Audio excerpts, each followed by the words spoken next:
स्वागत। आज हम एक काफी नाजुक से विषय पर बात कर रहे हैं जी।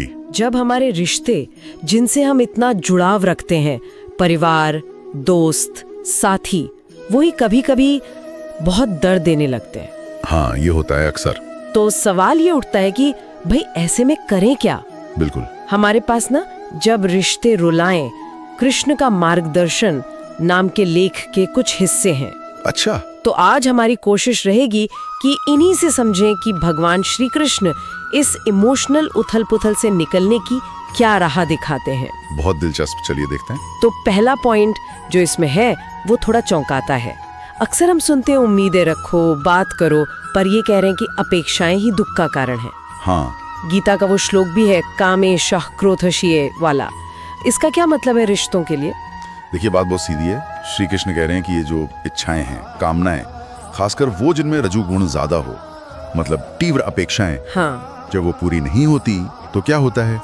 गुस्सा आता है, दुख होता है। सही बात है। तो सलाह ये नहीं कि प्यार मत करो, प्यार करो, भरपूर करो, लेकिन वो जो उम्मीदों का बोझ है ना कि मुझे बदले में ठीक यही मिलना चाहिए, अच्छा, उस बोझ को कम करो। प्रेम में स्वार्थ की जगह थोड़ी सेवा, थोड़ा त्याग हो तो दर्द कम होता है। लेकिन फिर वो जो कृष्ण की सबसे मशहूर बात है, कर्मण्येवाधिकारस्ते मा फलेषु कदाचन। जी बिल्कुल। मतलब कर्म करो, फल की चिंता मत करो।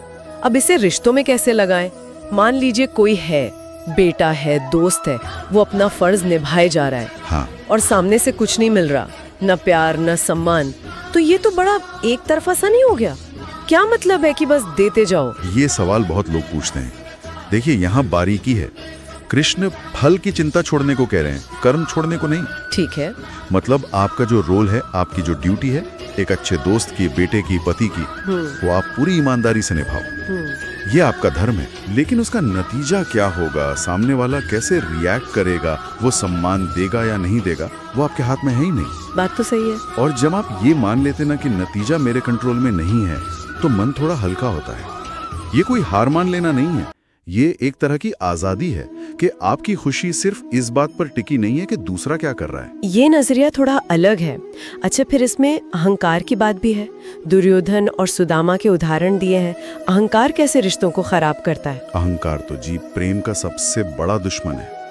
मैं, मेरा, ये भाव जैसे ही आता है, जुड़ाव खत्म होने लगता है। कृष्ण के जीवन में ये साफ है। एक तरफ गरीब सुदामा फटे कपड़ों में आया, हाँ, और कृष्ण ने उसे गले लगा लिया, कोई अहंकार नहीं।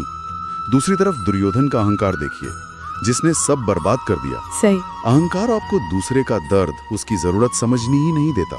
अब बस अपनी ही सोचते रहते हैं। तो सलाह यही है कि या तो विनम्रता से रिश्ते निभाए, या अगर सामने वाला सिर्फ अहंकार में ही जी रहा है तो शायद थोड़ी दूरी बनाना ही ठीक है, क्योंकि वहां सच्चा रिश्ता टिकेगा नहीं। ये बात भी सोचने वाली है। अच्छा, एक और पॉइंट जो मुझे हमेशा से थोड़ा सोचने पर मजबूर करता है, कृष्ण और राधा, उनका विवाह क्यों नहीं हुआ? ये क्या सिखाता है हमें?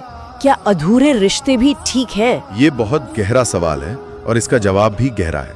ये हमें सिखाता है कि हर रिश्ते को समाज की नजर में पूरा होना, जैसे शादी हो जाना, जरूरी नहीं है। अच्छा। कुछ रिश्ते अपने आप में संपूर्ण होते हैं। हाँ। उनका जुड़ाव वो आत्मा के स्तर का होता है, दुनियावी पैमानों से परे।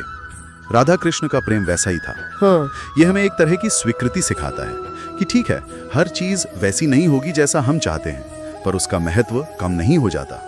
गीता में भी तो कहा है, कामनाओं से, आसक्ति से, मोह से ऊपर उठो। मोह से मुक्ति। हाँ, प्रेम करो, लेकिन मोह में मत बंधो कि ये मेरा ही होकर रहे या इसी तरह से पूरा हो। लेकिन जब अपने ही बार बार दुख दे, कोई दोस्त हो, परिवार का सदस्य हो, बार बार चोट पहुंचाए, तब क्या हमेशा माफ कर देना चाहिए?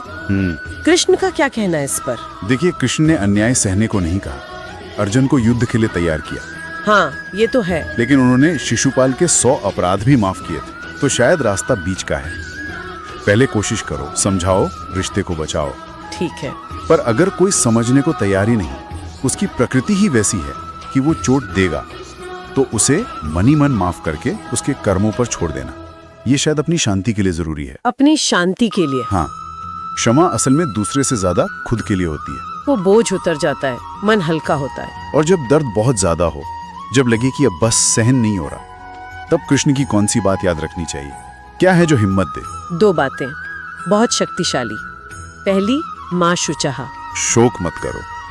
मतलब ये जो दुख है, ये जो दर्द है, ये स्थायी नहीं है। जैसे मौसम बदलते हैं वैसे ही सुख दुख आते जाते हैं। ये याद रखने से दर्द की पकड़ ढीली होती है। और दूसरी आत्मा की अमरता। न जायते म्रियते वा कदाचित। हम असल में कौन हैं? ये शरीर, ये रिश्ते नहीं।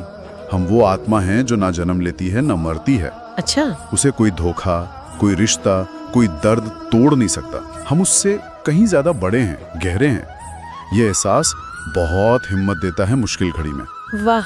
तो अगर हम सारी बातों को एक साथ रखें तो कृष्ण का मार्गदर्शन ये है कि अपेक्षाएं कम रखो, अपना कर्तव्य निभाओ फल की चिंता किए बिना, जी। अहंकार से बचो, मोह में मत फंसो, जरूरत हो तो माफ करो, और सबसे जरूरी ये याद रखो कि दुख हमेशा नहीं रहता और तुम्हारी आत्मा अटूट है। बिल्कुल, आपने एकदम सही सार निकाला है।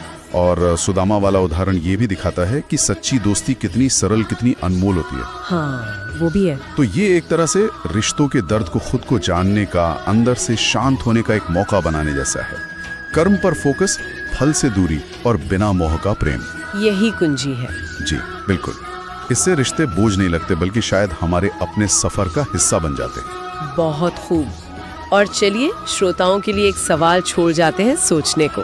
जरूर। कि अगर हम रिश्तों में अपने अधिकारों से ज्यादा ध्यान अपने कर्तव्यों पर देना शुरू करें तो हमारा अनुभव कैसे बदल सकता है? इस पर सोचिएगा जरूर।